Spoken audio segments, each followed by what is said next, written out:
বুকের মাঝে আগুন আমার ফাগুন 12 মাসি, চমকে দিয়ে খেলে বেড়ায় ডাকাতিয়া বাসি।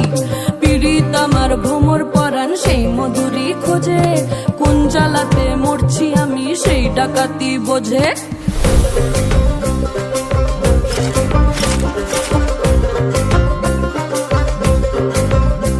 এই মুখের কথা সবাই জানে, বুকের কথা কজন, চুক্তি থাকা আদর সোহাগ মাগবে শুধু সেজন আমার দোষী দামাল ডাকাতিয়া চাল, লাগাম আমার ধরবে ঠিকই আজ না হলে কাল। হাটে গেলাম বাজারে গেলাম কিনে আনলাম আদা, আদা খেয়ে বোঝের বাবা হাঁকছে গাদা গাদা। পিরিতিটা ঠালে রাধা লাগলে পরে ছাড়ে না, জেনে শুনে করগা পিরিত রে। পিরিতি কাঠালে রাধা লাগলে পরে ছাড়ে